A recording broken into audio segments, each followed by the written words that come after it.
Japan's air force didn't just lose the war, it was erased. Over 12,000 aircraft surrendered, thousands were destroyed, and for 7 years, not a single Japanese plane was allowed to fly. So what survived Japan's Air Force disarmament? Buried in the rubble is a different story, of hidden hangars, secret prototypes, and engineers who saved everything they could. This is how Japan's air power was dismantled piece by piece, and how it clawed its way back from zero. At first glance, Japan's 12,000 aircraft at surrender seemed like overwhelming proof of air power. But were those numbers really as threatening as they looked? 12,000 aircraft sounds like an air force that still has teeth, but that number only matters if you assume those planes were meant to come back. By 1945, that assumption was already dead. Thousands of those aircraft weren't part of a sustainable air force anymore. They were inventory for one-way missions. Japan had adapted over 7,500 planes for kamikaze operations, obsolete bombers that couldn't survive interception, trainers never meant for combat, emergency designs built fast and cheap because durability no longer mattered. When you're building aircraft that only need to fly once, the definition of operational changes completely. Japan wasn't preserving air power, it was spending it. Over 12,000 aircraft were reported at surrender, but thousands were obsolete, grounded, or prepped for suicide missions. You might assume an air force is useless without planes, but what happens when the planes are there and the pilots aren't?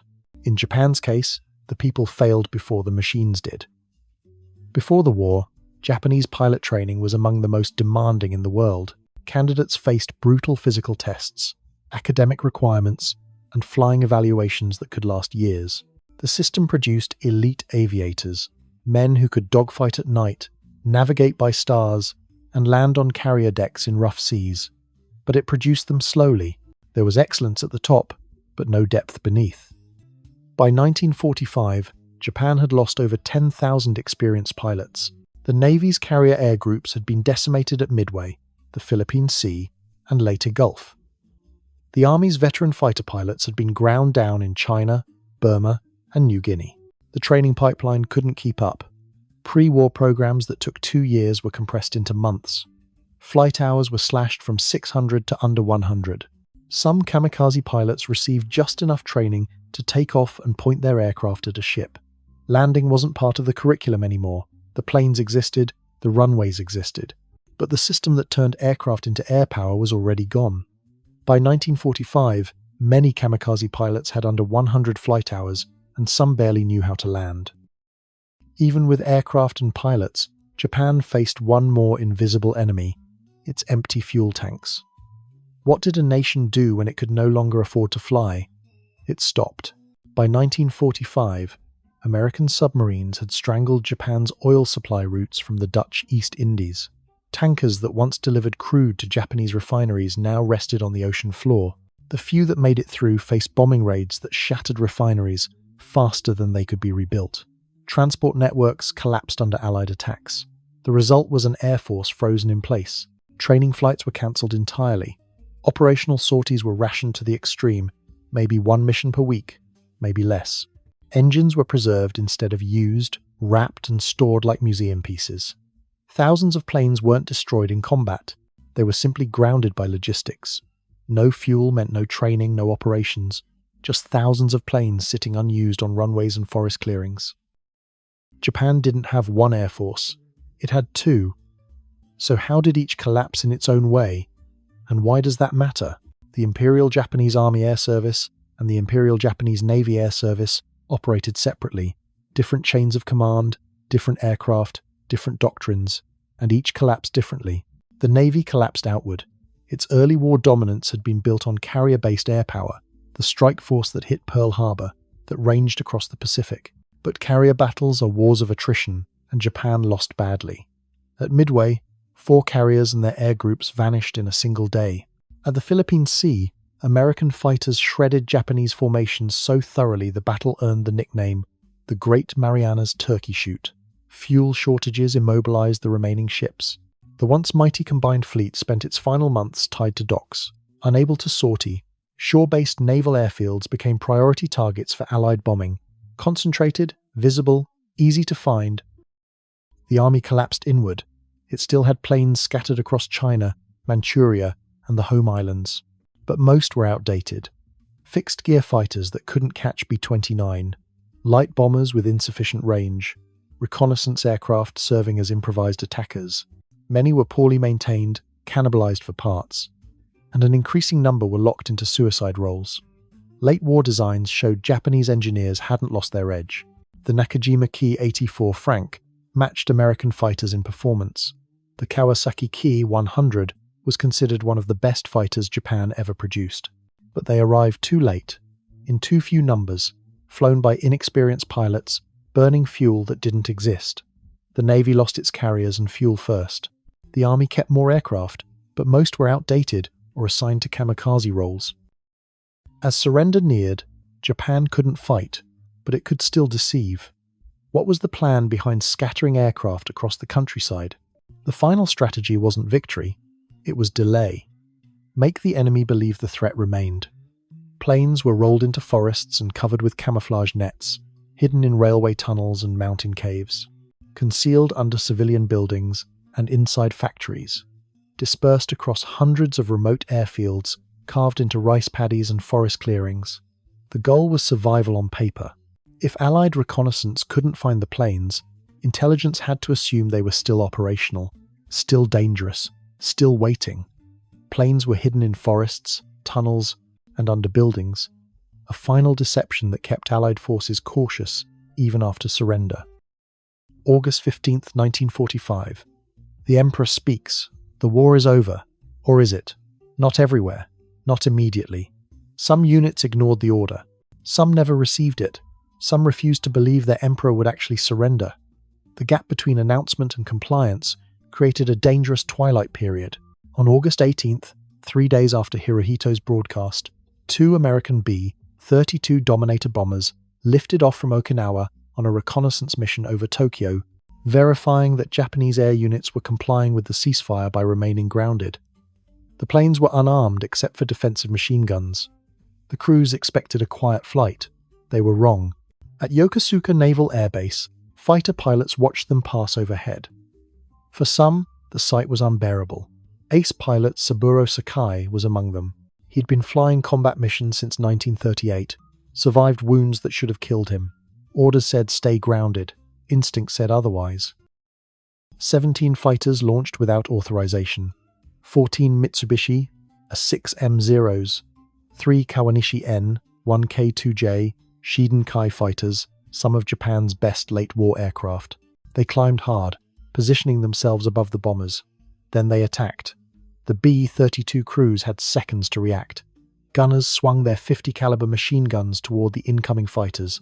The Japanese made repeated passes, 20mm cannons hammering the bombers.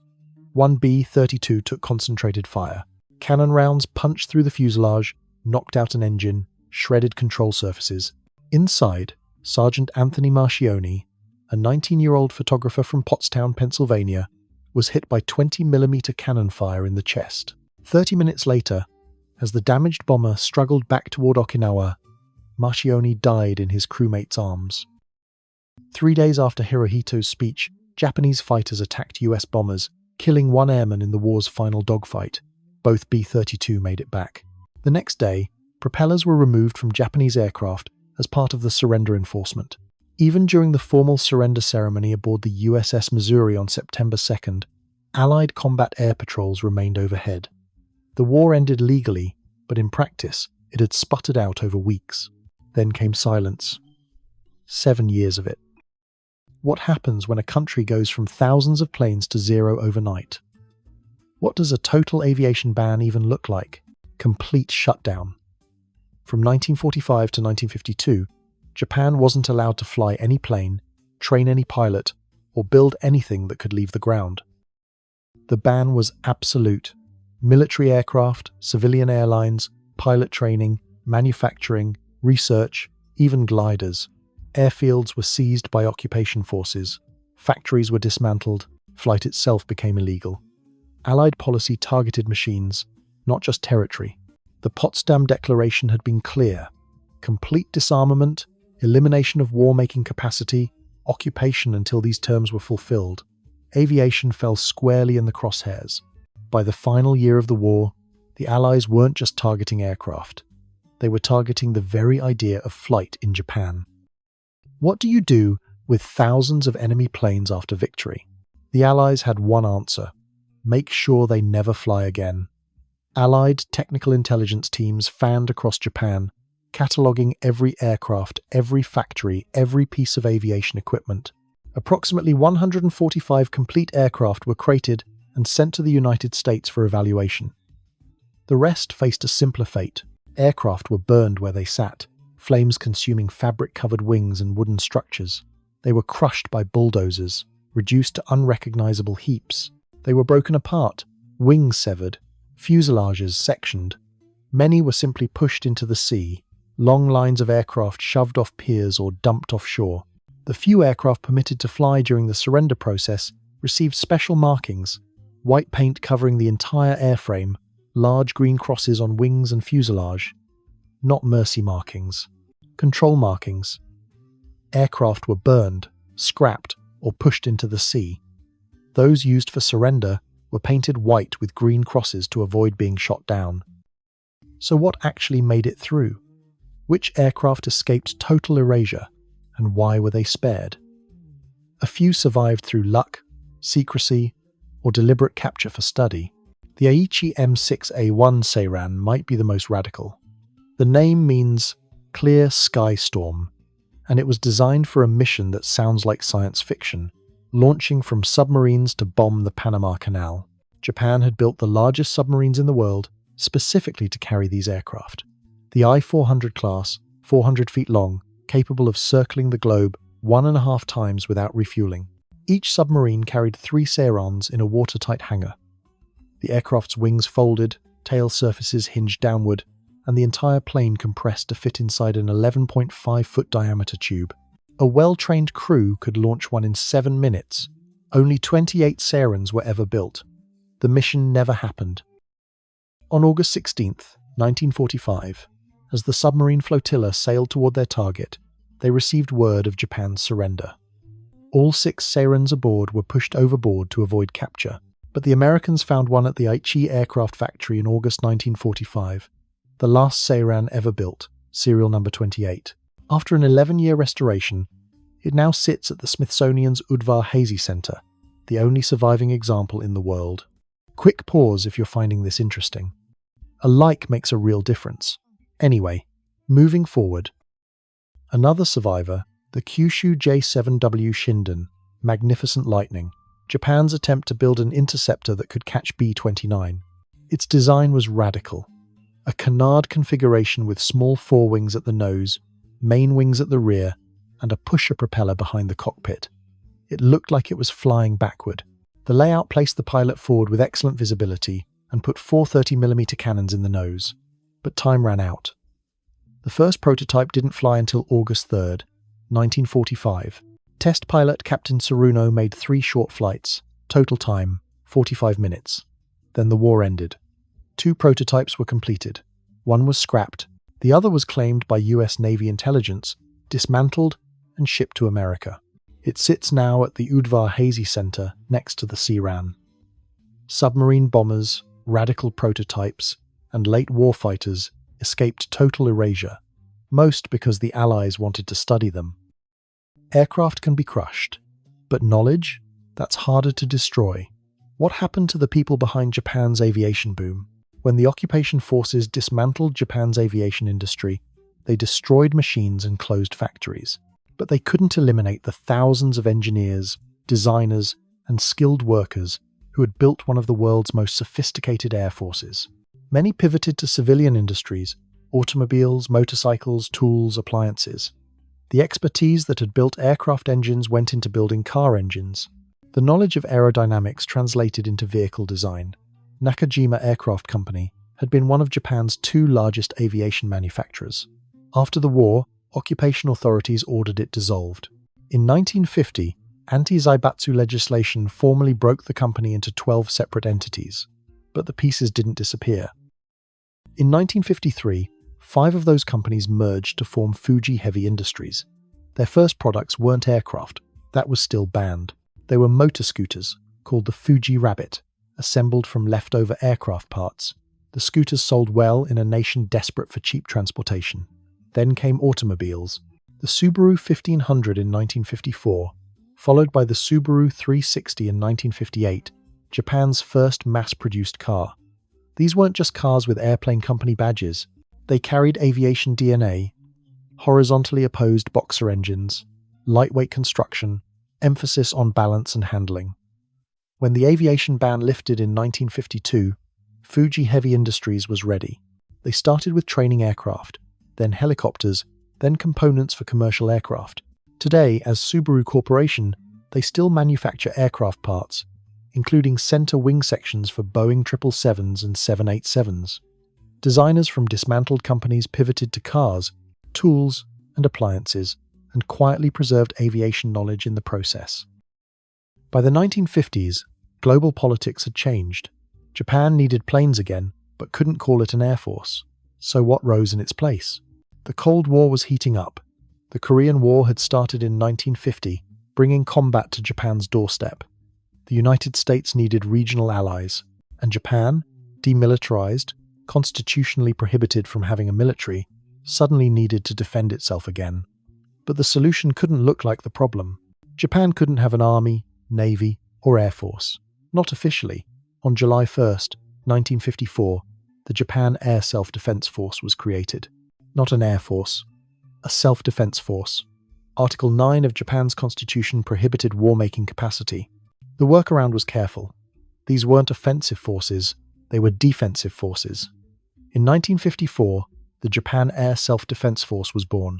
No air force, just defense. Staffed by former pilots, trained under US eyes. In January 1955, the US Air Force formally turned over 85 aircraft to the JASDF. All American types, F-86, Sabre fighters, T-6 trainers, C-46 transports. Former Imperial pilots were recruited, but selectively screened. Some had been aces during the war. Now they'd fly American aircraft under American oversight. Training resumed under strict supervision. Doctrine, procedures, even language. English became required for aviation communication. The JASDF started small, but it grew. Licensed production of American fighters gave Japanese industry practice. Eventually came domestic designs. Today, the JASDF operates over 700 aircraft, including some of the most advanced fighters in the world. Imperial Japan's air power didn't fade away. It was counted, catalogued, destroyed, and legally erased. For 7 years, the sky was closed. Factories became parking lots. Engineers built scooters. Pilots became salarymen. Yet the knowledge endured. When the world changed enough to permit it, Japan's aviation industry rebuilt from those hidden foundations. Today, modern aircraft fly where wooden hangars once burned, not as tools of conquest, but defense. Subaru builds cars and aircraft components in factories that once produced fighters.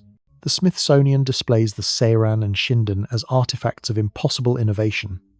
Japan's air force was erased, but not forgotten, and in that gap between destruction and survival lies one of the most complete demilitarization stories in modern history. That's all I got for this one. If you're still with me, like and subscribe would mean a ton. Thanks for watching. Catch you in the next video.